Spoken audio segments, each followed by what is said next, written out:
Halo, selamat sore kawan pajak. Selamat datang di podcast KPP Pratama Medan Petisah, Alotax, All About Tax bersama saya Siska Panjaitan. Saya tidak sendiri, saya akan ditemani oleh Bang Winton. Halo Bang Winton. Halo kawan-kawan pajak semuanya, kabar kita luar biasa Kak hari ini. Oke, hari ini kita mau menjelaskan terkait sanksi administrasi di bidang perpajakan. Nah, kadang-kadang nih ya Bang Winton, ada kawan pajak, orang pribadi karyawan, dia merasa bahwa penghasilannya sudah dipotong pajak dan sudah disetorkan oleh pemberi kerja. Dan dia juga udah lapor nih Bang, SPT tahunannya. Tapi kenapa ya kok masih dapat surat cinta dari kantor pajak? Kira-kira itu kenapa ya Bang Winton ya? Baik, Kak Siska dan kawan pajak semuanya. Sebelum kita membicarakan tentang sanksi, ini saya ingin menyampaikan kita sebagai wajib pajak yang baik dan taat pajak, sebaiknya kita melakukan kewajiban perpajakan kita Kak dengan melakukan pembayaran dan lapor pajak itu secara tepat waktu Kak, sesuai dengan ketentuan peraturan undang-undang KUP, peraturan perpajakan. Jadi biasanya Kak Siska ininya dan kawan pajak semuanya, sanksi administrasi perpajakan ini timbul terjadi karena kita tidak melakukan kewajiban pelaporan ataupun pembayaran itu tidak tepat waktu Kak. Oh, walaupun sudah dilaporkan, tapi karena terlambat tetap dapat surat cinta ya Bang ya? Benar Kak, jadi mungkin ada yang hilaf atau tidak tepat waktu untuk melakukan pembayaran atau melakukan pelaporan. Ini kita coba jelaskan di hari Instagram ini Kak. Live hari ini ya Bang ya? Iya Kak, ini ya. Jadi di sini ada sanksi administrasi pajak itu mungkin yang perlu saya beritahukan ada 3 nih Kak. Apa aja tuh Bang Winton? Dia bisa sanksi berupa denda, sanksi atas bunga Kak, dan ada juga sanksi atas kenaikan Kak. Baik, berarti sanksi administrasi di bidang perpajakan itu ada 3 ya Bang Winton ya? Tadi ada denda, ada bunga, dan juga ada kenaikan. Benar Kak. Nah, lalu bagaimana nih Bang untuk case WPOP karyawan yang tadi kita udah bahas? Dia misalkan pajaknya udah dipotong sama pemberi kerja, udah disetorkan juga sama pemberi kerja, terus udah lapor lagi Bang SPT tahunannya, ternyata dapat surat cinta. Kira-kira sanksi apa sih Bang yang dikenakan atas keterlambatan itu? Baik Kak Siska, kan kita kan sebagai karyawan ya Kak ya, orang pajak pribadi, mungkin kan selama ini kan kita bekerja, punya terima penghasilan ya Kak, setiap bulan ya Kak. Jadi dari pemberi kerja kita sudah dipotong nih, setiap bulan kita diberikan penghasilan, ada bukti potong pajak Kak. Sebagai kita wajib pajak orang pribadi, jadi sebenarnya Kak di ketentuannya di Undang-Undang KUP ada kewajiban orang pribadi atau karyawan itu harus melaporkan kewajiban pajaknya, yaitu melakukan pelaporan namanya pelaporan SPT tahunan Kak. Jadi kalau di aturan undang-undang kita, pelaporan SPT tahunan itu paling lama tanggal 31 Maret Kak. Tiap tahun ya Bang ya? Tiap tahun di bulan berikutnya. Jadi kan di sana untuk pelaporan SPT tahunan yang kita laporkan itu total penghasilan yang kita terima dalam 1 tahun Kak. Dari bulan Januari sampai Desember. Itu kita akan tahu, oh berapa sih penghasilan yang kita terima gitu kan Kak. Itu kita laporkan nanti di pelaporan SPT tahunan PP orang pribadi. Sekarang kan nanti kita di tahun 2025 ini kita nanti akan menggunakan Cortex juga Kak. Untuk melakukan pelaporan. Jadi selain pelaporan berapa penghasilan kita juga memberitahukan di sana ada harta Kak. Melaporkan harta terkait hutang ataupun transaksi-transaksi yang berkaitan yang kita lakukan selama tahun pajak itu Kak. Kira-kira itu Kak. Oh, berarti walaupun pajak kita misalkan nih ya Bang udah dipotong sama pemberi kerja, udah disetor, kita tetap harus melaporkan SPT kita. Karena di SPT tahunan itu kita tidak hanya melaporkan penghasilan kita saja, kita juga wajib melaporkan daftar harta, daftar utang, juga daftar susunan anggota keluarga bagi yang sudah menikah ya Bang Winton ya. Betul Kak. Jadi kan karena kita bicara tentang sanksi Kak hari ini kan Kak. Jadi di sana kalau kita telat atau tidak melaporkan pelaporan SPT tahunan kita dikenakan denda Kak. Yaitu denda tadi yang kita ceritakan di sini ada sanksi administrasi berupa denda Kak. Nilainya Rp100.000 Kak. Oh gitu. Nah jadi karena keterlambatan pelaporan tadi kita dikenai sanksi berupa denda sebesar 100.000 ya Bang Winton ya? Iya benar. Oke. Nah, untuk denda itu sendiri apa sih Bang denda di perpajakan itu? Baik Kak Siska, jadi di sini menarik ya kawan-kawan pajak.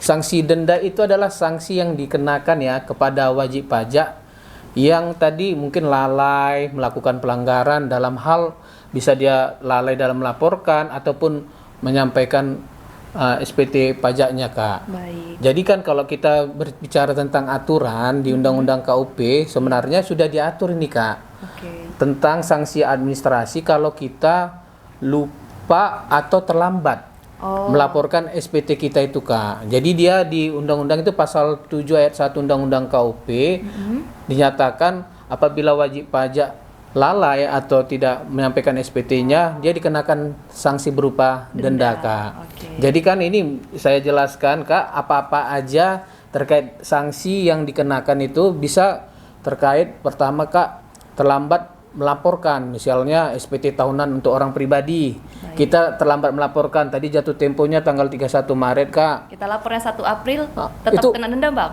Itu kena denda Kak. Walaupun 1 hari kena denda juga Bang? 1 hari aja lewat kalau dia tidak ada SK dari PMK dari ini Menteri Keuangan untuk menyatakan perpanjangan, masa itu pasti kena denda Kak.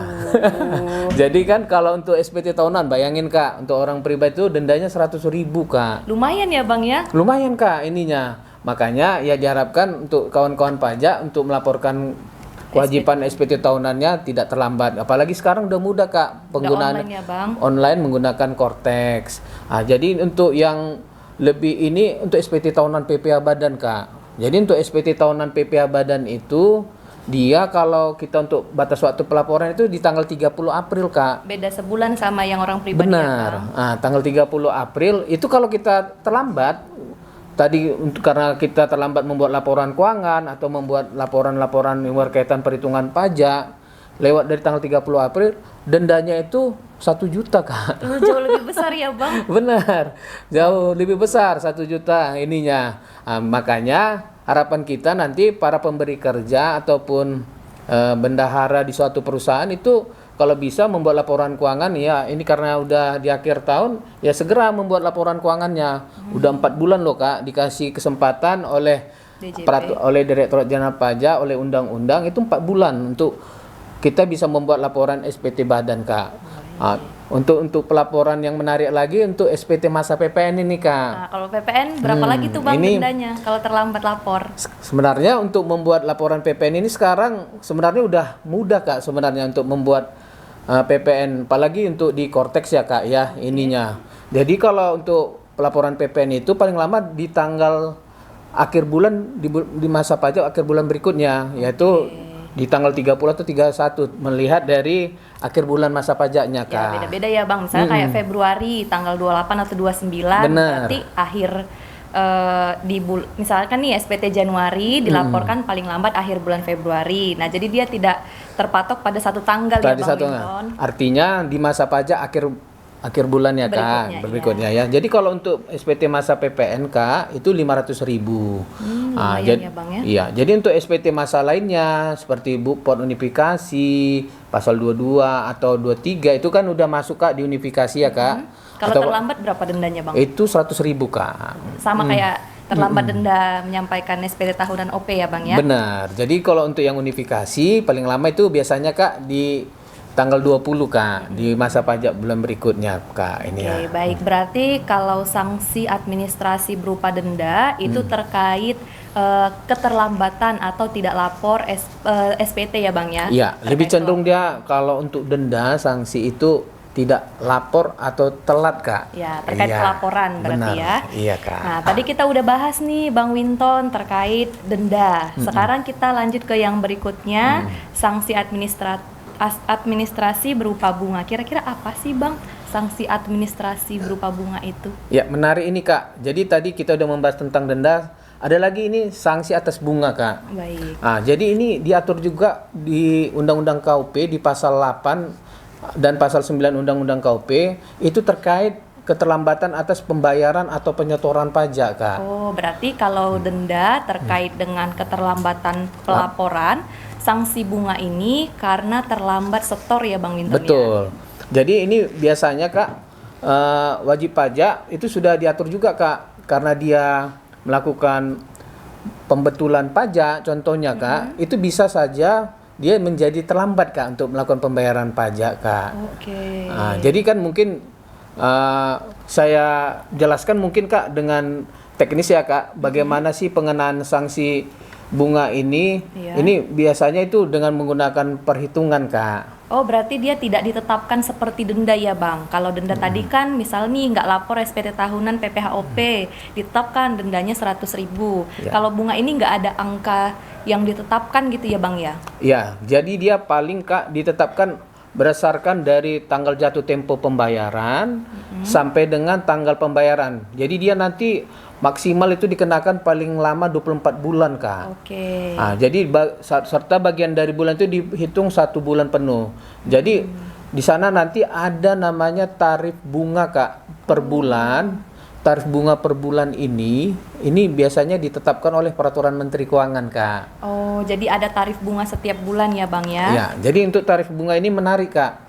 Tiap bulan itu bisa saja berbeda Kak. Oh, berarti tarif suku bunga di bulan November beda sama Desember ya Bang ya? Iya, jadi ini diatur di peraturan Menteri Keuangan tergantung dari bulan dia nanti dikenakan dari jatuh tempo pembayaran Kak. Oke. Nah, tadi kalau tidak salah Bang Winton ada menyebutkan nanti ada tarif bunga dikalikan dengan jumlah bulan, dikalikan dengan pajak yang masih harus dibayar ya Bang ya? Iya. Untuk jumlah bulan tadi maksimal Itu tadi 24 bulan Kak. Oke, baik. Nah, boleh dijelaskan dengan contoh Bang Winton terkait sanksi administrasi berupa bunga ini? Baik Kak Siska, jadi ini kita contohkan misalnya wajib pajak ini yang melakukan SPT tahunan di tahun pajak 2022 ya Kak. Wajib pajak orang pribadi ya Bang ya? Ya, wajib pajak orang pribadi tahun 2022 sebenarnya dia udah laporkan nih Kak. Oke. SPT tahunannya secara normal di tanggal 30 Maret 2023. Jadi batas waktu pembayarannya juga pastinya di tanggal 31 Maret 2023 ya Kak. Ya, sebelum dia lapor SPT tahunan ya Bang ya? Iya, jadi artinya dia normal. Jadi pada saat dia sudah laporkan SPT tahunan 2022, si wajib pajak ini mungkin ada data Kak. Oke. Mungkin omsetnya dia hitung di bulan September 2024 dia hitung ada nih Yang belum dilaporkan. dilaporkan omsetnya Kak, sehingga mengakibatkan kurang bayarnya bertambah nih pajaknya nih Kak 100 juta. Nah, tadi di awal mungkin dia sudah normal bayar nih contoh 50 juta nih Kak. Oke. Di waktu Ternyata setelah dihitung-hitung Dihitung. ada yang belum dilaporkan. Benar. Jadi Menyebabkan kurang bayar bertambah ya Bang bertambah 100 juta. Oke. Jadi ini kan Kak nilai 100 juta yang dia setor ini, ini mengalami keterlambatan ya Kak. Iya. Jadi kita anggap misalnya dia setor tanggal 25 September 2024 Kak. Oke. Dia baru sadar ada yang belum dilaporkannya setelah Benar. hampir setahun ya Bang ya? Benar. Jadi kan kalau kita hitung ya Kak ya, tadi kan Maret 2023 ya Kak. Oh, malah lebih setahun ya Bang ya? Iya, lebih setahun. Dari Maret 2023 dia setor nih untuk tahun pajak 2022, ternyata di September 2025 24 tadi ya Bang? 2024 dia tadi udah lakukan setor 100 juta Kak. Kalau kita lihat dari sisi bulan, dari April 2023 sampai September 2024, kalau kita hitung itu lebih setahun Kak, ada sekitar 18 bulan ya Kak. Iya, 18 bulan. Jadi 18 bulan itulah yang dikenakan. Jadi untuk tarif bunga sendiri Kak, itu menarik Kak, paling banyak maksimal itu 24 bulan Kak. Oke. Jadi bagaimana ini kalau kita mau menghitung tarif bunganya tadi? Kan tadi ada PMK masing-masing ya Kak. Tiap bulan beda-beda. Beda-beda. Jadi dia karena jatuh temponya tinggal 31 Maret 2023 tadi, dari situlah kita lihat 1 April Kak. Perhitungannya kan tadi 31 Maret ya Kak. Iya. Pelaporan SPT tahunan kita yang tahun 2022. Jadi terhitung dia mulai 1 kena April.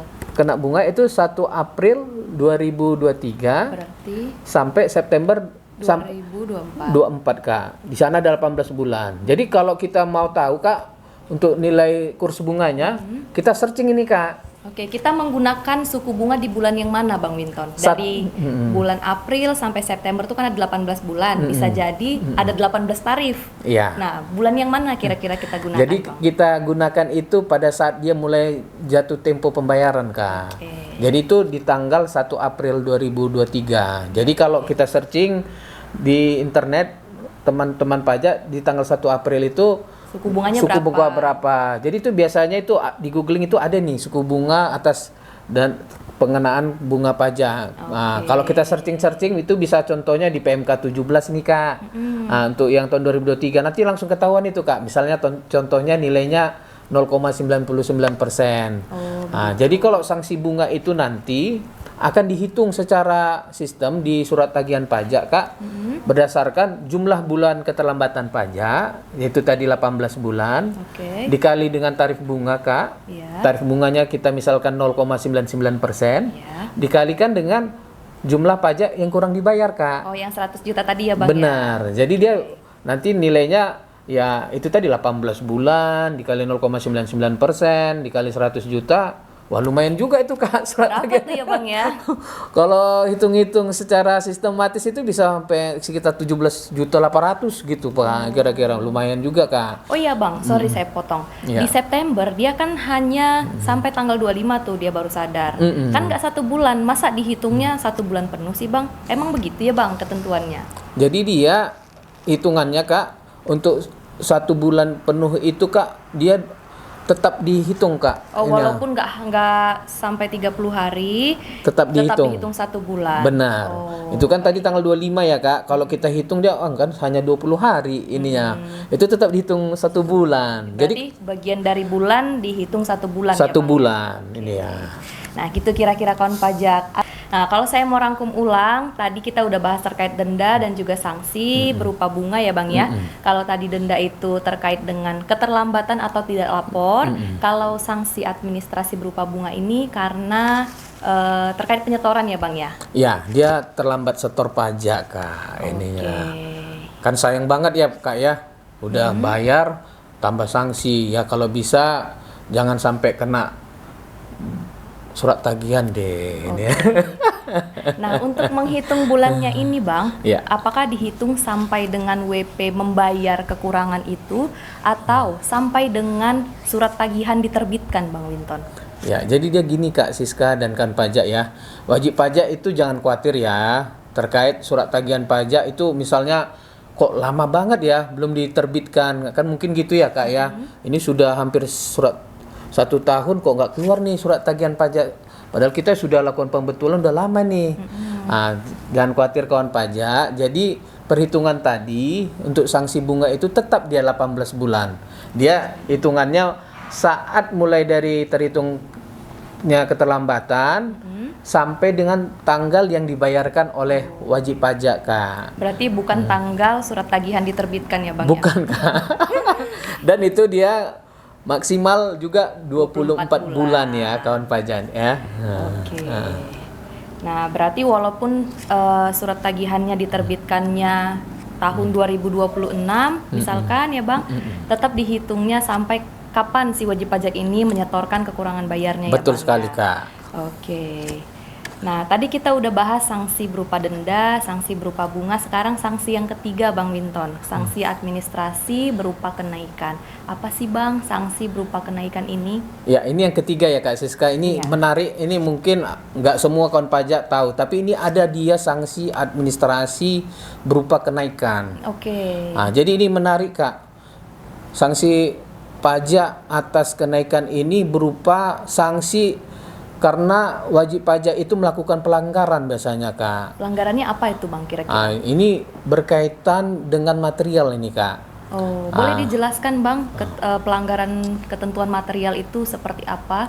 Nah, jadi kan dasarnya sebenarnya awalnya wajib pajak itu harus melaporkan SPT tahunannya dengan benar, dengan jelas, dan dengan lengkap ya Kak ya. Oke. Nah, jadi bisa saja juga wajib pajak itu juga melakukan secara pelanggaran material itu, yaitu bisa saja dia melakukan pemalsuan data. Ini lebih cenderung ke pidana Kak.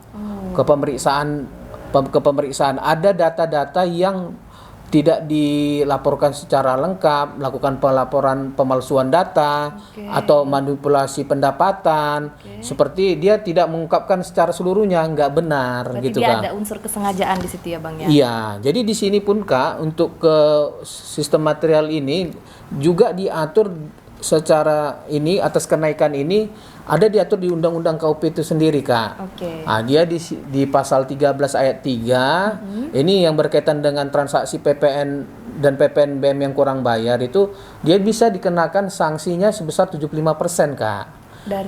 Dari pajak yang belum dihitung tadi, yang belum dibayarnya Kak, serta bukti potong yang kurang di-store. Untuk pasal 15 ayat 2 ini dia bisa juga kenaikan 100% Kak, pajak kurang bayar. Ini misalnya ada data SKP KBT nanti yang diterbitkan itu pasca pemeriksaan.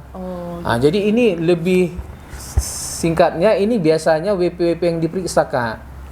Nah, WP-WP yang diperiksa yang melakukan pengungkapan data pajaknya tidak benar. Nah, ketika dia dilakukan pemeriksaan, walaupun contohnya WP-nya ada ingin niat baik untuk melaporkan pajaknya, dia betulkan sebelum hasil pemeriksaan diterbitkan, tetap saja itu Kak, karena dia sudah dilakukan pemeriksaan atau bukper, dia tetap dikenakan sanksi kenaikan Kak, 100% Kak. Nah, begitu juga dengan pasal 17 ayat 5 dan 17D ayat 5, sana ada kenaikan 100% Kak. Ini menariknya jika wajib pajak ini melakukan restitusi Kak, pengembalian pajak yang ternyata setelah dilakukan post audit atau diperiksa itu menjadi SKPKB.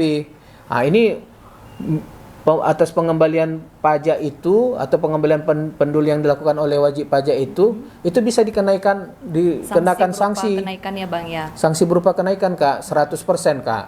100%. Jadi ini kalau yang berkaitan dengan kenaikan ini Kak, lebih cenderung ke material ini Kak. Material ini itu tadi Kak, karena hasil pemeriksaan, karena mungkin wajib pajak tidak mengungkapkan datanya dengan benar. Jadi di sana ada sanksi kenaikan Kak.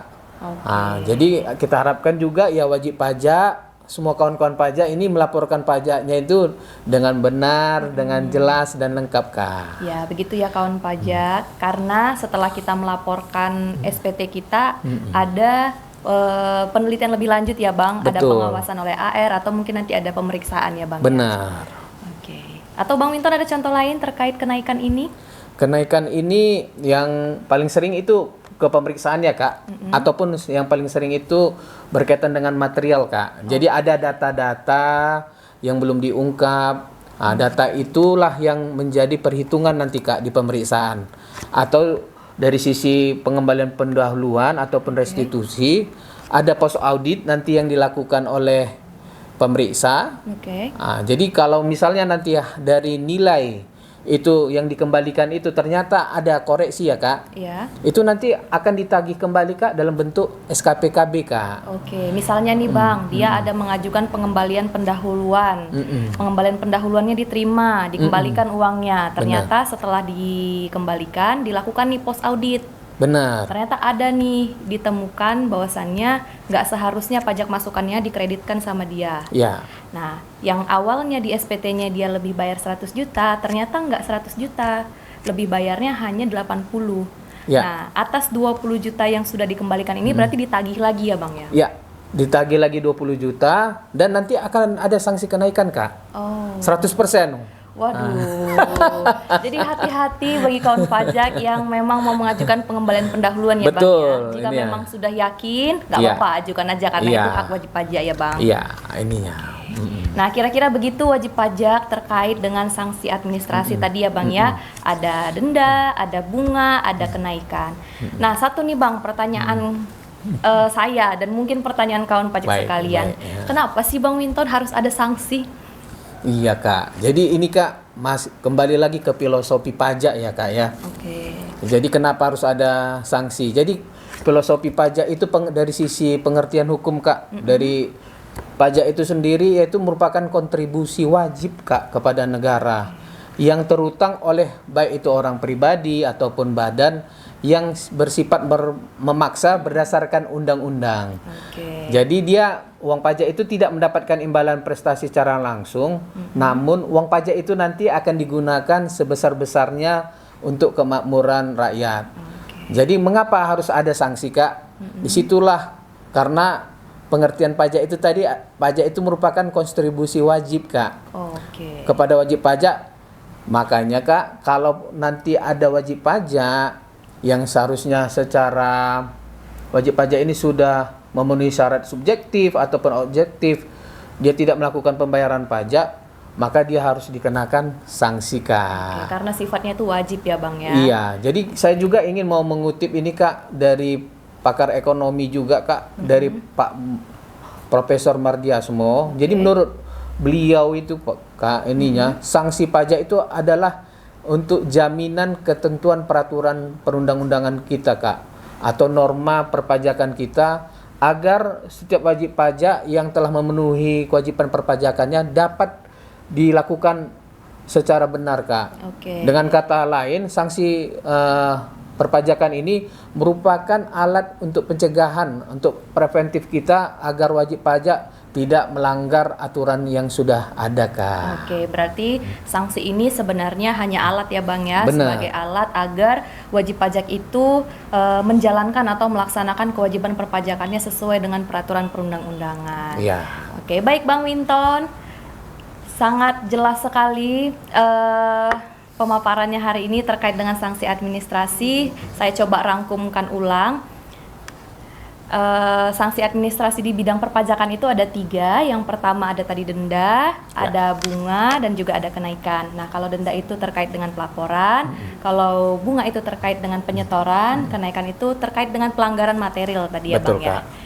Nah, sebelum kita tutup, Bang Winton ada mau menyampaikan sesuatu? Ya, mungkin kata penutup dari saya ini berkaitan dengan materi kita pengenaan sanksi administrasi. Harapan kita kawan-kawan pajak semuanya yang ada di seluruh Indonesia, ini kawan-kawan pajak bisa melaporkan kewajiban pajaknya dengan tepat waktu, melapornya pembayarannya juga dengan tepat waktu, dan mengisi SPT-nya dengan lengkap, benar, dan jelas, Kak.